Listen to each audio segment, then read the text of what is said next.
Okay, so you know how sometimes there's a big story in the news and everybody's talking about it, Right. and like you want to know what really happened, Absolutely. but you don't have time to like read, a 500-page report or something. Yeah. So that's kind of what we do here, right? Yeah. We take Right. these big, these reports and we try to boil it down. Yeah. We want to make sure that people can still understand what happened Free. without having to dig through all of the details. Yeah, right, exactly. Yeah. And so today we're going to be looking at a pretty significant event from last year, Okay. October 2024. Hmm.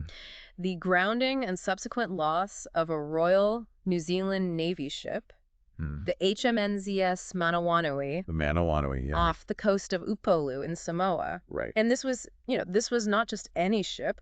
This was a crucial ship for the RNZN's survey operations. A real workhorse. A real workhorse, exactly. Yeah. And so we've got the official Court of Inquiry report here. We do. All the witness testimonies, exhibits, findings, the whole thing. Yeah. A comprehensive document. Yes. And our mission is to pull out the key insights from this. Right. The details that really make you think and understand how this happened. Especially because this report, it's incredibly detailed and dense. It is. And, we don't want to just regurgitate information. No. We want to connect the dots. Yeah. Help people make sense of it all. Right. Extract the most important and the most surprising elements. Yeah. And so let's jump in. Let's do it. Okay, so the incident took place on Saturday, October 5th, 2024. Okay. The Manawanui was operating south of Upolu in Samoa, Right. conducting survey work in support of the upcoming Commonwealth Heads of Government meeting, or CHOGM. Pretty big event for the region. Yeah, a big deal. Yeah. Yeah. At the time, the weather conditions were actually not extreme. No, not at all. They had some easterly winds around 20-25 knots, moderate sea state, and good visibility. Pretty typical for that time of year. Yeah, so no major storms or anything like that. Ex- So they were surveying a section of uncharted waters near Sinole Reef. Okay. And around 6:15 p.m. Samoa Standard Time, Hmm. they were about half a nautical mile south of the reef, Okay. moving west-northwest at about 6 knots. Right. The crew had just finished logging survey data, Right. and they were preparing for a turn to starboard to stay within their designated survey area. It makes sense. And this is where things start to go wrong. Oh, boy. So the bridge crew initiates a starboard turn, Right. but the ship doesn't respond as anticipated. Okay, so something's not right here. Yeah, something's not right. And shortly after this, the Manawanui drifts outside the planned survey zone. Uh-oh. And the officer of the watch issues control orders believed to be full power astern. Trying to stop the ship. Exactly. Yeah. To halt the vessel's movement towards the reef. Okay. However, instead of decelerating, the ship begins to accelerate. It's doing the opposite of what they want. Opposite, yeah, and maintains its west-northwest heading. Directly at the reef. Directly towards the reef. Oh, no. So the initial grounding occurs at approximately 6:17.59 p.m. Okay. at a speed of around 10.7 knots. That's significant. Yeah. And the ship tragically continues on for another 365 meters, Oh, wow. experiencing multiple groundings before finally becoming stranded. So not just one impact? No multiple. And to make matters worse, Right. full control of the propulsion system wasn't regained for about 10 minutes. 10 minutes, that's a long time in a situation like this. It is a very long time in a situation like this. Yeah. And it wasn't until 6:27.40 p.m. that the autopilot was finally disengaged. So the ship was essentially locked on that course for a while. Locked on that course, yeah. Wow. So attempts were made to maneuver the ship off the reef, but these were unsuccessful. So they're stuck. They're stuck, yeah. So what caused this grounding in the first place? Right, so that's the big question, right? Yeah. The Court of Inquiry concluded that the direct cause was a series of human errors. Okay. The ship was steered onto a course directed towards land, and crucially, the autopilot system was not deactivated to allow the intended turn to starboard. Okay, so they left it on autopilot while trying to turn. He did, yeah. And so the autopilot effectively locked the ship onto that 340-degree heading. Until it hit the reef. Until it hit the reef. Wow. So it wasn't just that initial error, Right. but also the way the crew responded to the ship's lack of response. Okay, so a failure to react properly. Yeah, Exactly. no. So when they noticed the ship wasn't turning, Mhm. they didn't immediately take the correct steps to address a possible azimuth thruster issue. Oh, so there was a known potential problem with the thrusters. Yes, and the most critical action should have been to immediately disengage the autopilot. And take manual control. Right, and take manual control. Huh. But that didn't happen. Right. Now, beyond those immediate actions, Right. the Court of Inquiry identified almost a dozen contributing factors. A dozen. Yeah, a lot of things kind of coming together here. Wow, okay. And these included training and experience, planning of the survey, shortcomings in their standing orders, and operational procedures, Right. and even elements of their operational risk management. So a real cascade of issues. Oh, a cascade. Yeah, it's a, bunch of dominoes. Yeah, one thing leading to another. Exactly. So let's unpack some of these contributing factors. Yeah. One that really stood out was the training and experience of the personnel involved, Okay. particularly those responsible for navigation and survey planning. Right. The report found some pretty significant deficiencies in their qualifications. Like what kind of deficiency? Well, for example, the senior hydrographic surveyor, Right. the one assigned to this specific survey task, didn't actually have the appropriate qualifications for that level of responsibility. That seems like a pretty big oversight. It is, especially when you're surveying uncharted waters. Right near a reef. Yeah, exactly. A high-risk environment. And was there even a clear standard for who should have held that role? That's the thing. There wasn't a formal document Right. outlining the minimum qualifications and experience for the different roles on the Manawanui. Oh, wow. It hadn't been finalized since the ship was first deployed. So, no one really knew for sure what was required? It was ambiguous, and this lack of a benchmark obviously created some problems. Yeah, I can see how that would lead to confusion. Exactly. And it wasn't just the survey personnel, right? Oh, you're right. There were issues with the bridge crew, too. Absolutely. Several members of the bridge team on duty during the incident, they had gaps in their ship qualifications and platform endorsements. And remind us what those endorsements are again? Sure. So basically, they're like certifications Yeah. that confirm someone's competence to operate the specific systems on that particular ship Right. and follow the procedures unique to that vessel. Got it. Like a specialized license? Exactly. And notably, even the Chief of Navy's platform endorsement was outstanding at the time. Really? Yeah, so it seems like this wasn't an isolated issue. No, it sounds systemic. Yeah. Okay, so another contributing factor was navigation itself. Right, and this was a pretty basic but crucial oversight. What happened? There wasn't a specific navigation plan for this survey task Really? loaded into the ship's ECPIs. And what is ECPNS again? Electronic chart, Mm-hmm. precise indicating and navigation system. Okay, so basically they're digital navigation systems. Exactly. It's crucial for real-time navigation and safety monitoring. Right. And without that pre-planned route, the ship wasn't being navigated according to all the RNZN's procedures. So they were kind of winging it. In a sense, yeah, it's like driving without a route programmed into your GPS. In an unfamiliar area. Exactly. You're much more likely to get lost or make a mistake. Yeah, that's a recipe for disaster. And then there's the issue of operational risk management. Or ORM. Yeah, the report found that the ORM processes for this survey task were inadequate. Okay. They didn't sufficiently identify or mitigate the risks of surveying in that location. So they weren't really thinking through all the what-ifs. That's right. And what's even more concerning is that the report suggests a broader problem, Like what? a deficient risk management culture, Oh, wow. where completing the mission was perhaps prioritized over safety. That's a dangerous mindset.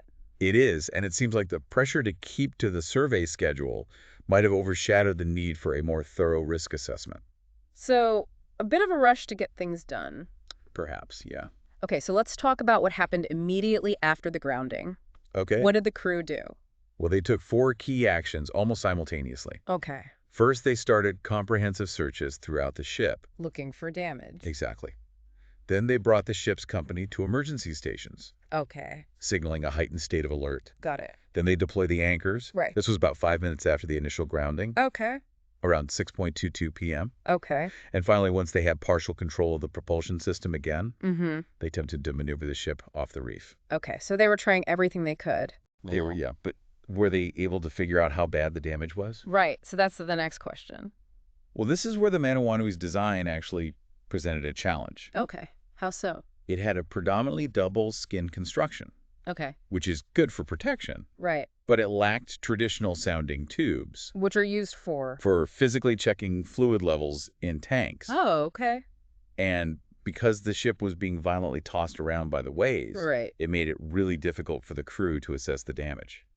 So they couldn't just go down and look? Not easily. No. So how did they make decisions then? They had to rely on stability assessments Okay. based on what they suspected the damage was and the fact that they'd lost propulsion control. Right.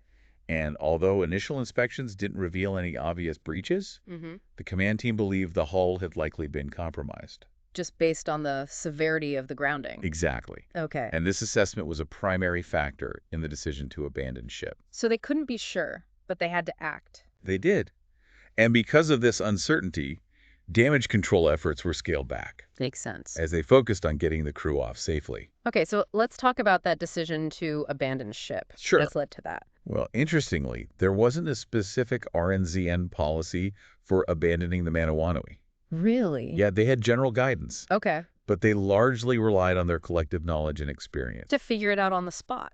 In a way, yeah, the use of life rafts and RHIBs, rigid-hulled inflatable boats, Right. to evacuate. So even without a specific policy, the report says that abandoning ship was the right call? Yes, it was. The ship's angle of list had reached the safe abandonment threshold. Okay, so they were right on the edge. They were, and the fact that the generators kept running really helped with the evacuation. I bet. It probably prevented more serious injuries. Yeah, it sounds like they made the best of a bad situation. They did. They showed good initiative. Were there any problems with the life-saving equipment itself, though? There were some challenges. Like what? Some of the immersion suits were one size, Okay. and they restricted movement for smaller individuals. Yeah, I see. And there was also a lack of familiarization and training with some of the equipment. That was unique to the Manawanui. Exactly. Okay. And towing the life rafts proved difficult Why was that? because of inadequate towing points on the rafts and a lack of training on towing techniques. So they weren't fully prepared for that aspect? It seems that way. Okay, so after the crew abandoned ship, the Manawanui was ultimately lost. Right. What happened? Well, sometime after the evacuation, the ship experienced a series of fires, Okay. and then it capsized and sank. So the fires were before the sinking? Yes. And the most likely cause of the fires was electrical. Electrical? Yeah. Damage to the electrical circuits from the grounding probably ignited something flammable. Like fuel. Possibly fuel, yeah. So the grounding led to the fires, which then led to the sinking. A real chain reaction. Right. And the structural damage to the hull itself was extensive. I can imagine. The repeated contact with the reef caused significant deformations, punctures, tears, you name it. Wow. The port azimuth thruster had even become detached, Oh, wow. and all the propeller blades were heavily damaged. Just a really devastating scene. Yeah, a testament to the forces involved. Okay, so moving on to the organizational aspects. Okay. The report also looked at the manning levels on the Manawanui. Was the ship fully crewed? It wasn't, actually. Oh, no. They departed New Zealand with a shortfall of 20 personnel Out of a normal crew complement of 45. That's a huge chunk. It is, yeah, a significant number of vacancies. And how about the operational tempo leading up to the deployment? Right. Could fatigue have played a role? Well, the overall tempo during the deployment was managed fairly well, Okay. but the engineering branch specifically was experiencing a lot of exhaustion. Why was that? They had been working really hard to fix a defect in one of the azimuth thrusters. Oh, right before the ship left. Exactly. Yeah. So while fatigue wasn't a direct cause of the grounding, Mm. the engineering team was definitely under a lot of pressure. To get that ship ready. Right. Okay, and what about the ship's seaworthiness? Right. Had it received the necessary operational release for the survey work it was doing? Well, the Seaworthiness Board, or SWB, had given the ship approval for various operational tasks. Okay. But the investigation found no evidence that hydrographic surveying specifically had been formally released or approved by the SWB. So they were doing something they weren't technically cleared for. It seems that way. Yeah. Which is a pretty serious oversight. Big lapse in protocol. Yeah. And finally, the report analyzed the RNZN's orders, instructions, and procedures, or OIP. Yeah, and they found significant deficiencies across the board. Okay. There were gaps where instructions were missing, Right. contradictions between different procedures. Leading to confusion. Exactly. And even cases where existing OIP weren't followed. So a real breakdown in the system. Yeah. It seems like there were problems at multiple levels Right. contributing to this incident. Yeah, so we have the immediate human error during the turn, Right. but then all these underlying issues With are, training, planning, risk assessment procedures. it's kind of like a perfect storm. In a way, yeah, multiple smaller failures converging to cause a major one. Exactly. And there were even more contributing factors that the Court of Inquiry highlighted. Really? Yeah, for example, issues with force generation. Okay. The ship hadn't completed a full operational workup since it entered service. So maybe not as prepared as it could have been. Right. Okay, what else? Well, there were violations of OIP across several areas Mm-hmm. and a sense of haste surrounding the survey task. That rush to get things done. Exactly. And leadership in areas like planning and risk assessment was found to be inadequate. Not stepping up when they needed to. Right. Okay. And even a seemingly minor distraction on the bridge, At a critical moment. right, was noted as a contributing factor. Wow. So every little thing matters. It really does in these situations. Okay, anything else? Yet the role of the supervisor overseeing the survey wasn't clear, Okay. and they lacked the necessary training and awareness. Right. And finally, several witnesses mentioned a general sense of hollowness. Hollowness. Yeah, like a feeling of personnel shortages across the organization, Oh, wow. which may have contributed to the pressure and deficiencies they were experiencing. So kind of like a trickle-down effect. Yeah, it really shows how interconnected everything is. Yeah, all these different elements And how important each one is for safe operation. of a complex vessel like the Manawanui. Exactly. And that brings up a really interesting question. It does. In this whole complex world of naval operations, With all the human factors and technology and procedures. what single point of failure, if it had been addressed, do you think could have prevented this incident? That's a tough one to answer. It is. Yeah, it's complex. As there's so many interconnected factors at play. Right. It could be something related to training, Mm. or maybe a stricter adherence to procedures, or even just better communication and awareness of potential risks. It's really hard to pinpoint just one thing. It is, but it's a question worth thinking about. Definitely. Because if we can identify those critical points of failure, maybe we can prevent similar incidents from happening in the future. Right, and not just in naval operations. Exactly. This applies to any high-stakes environment. Aviation, healthcare, you name it. Absolutely anywhere where safety and precision are paramount. Yeah, so it's a valuable lesson to take away. Definitely. So to wrap things up, Okay. this deep dive into the Court of Inquiry report has shown us a tragic sequence of events. It has. Human error was the immediate trigger, Right. but it was amplified by organizational deficiencies and a lack of adherence to procedures. That's the key takeaway. The loss of the HMNZS Manawanui is a stark reminder that we need rigorous training, Absolutely. clear procedures, robust risk management, and effective leadership. All essential for preventing maritime disasters. And we hope this deep dive has given you a better understanding of this complex event. Yeah, we went beyond the headlines And dug into the details. to uncover those critical factors that contributed to this tragedy. Right. So as you reflect on what we've discussed today, what aspects resonated with you the most? Yeah. What stood out to you? And what further questions do you have about the things that led to this incident? It's a lot to think about. It is. And we encourage you to consider the broader implications Your maritime safety for how organizations learn from these kinds of events. and the role of the human element in these high reliability systems. There's a lot more to explore here, There is. and we hope this deep dive has given you a starting point. For your own further research and reflection. Exactly. Thanks for joining us. Thanks for listening.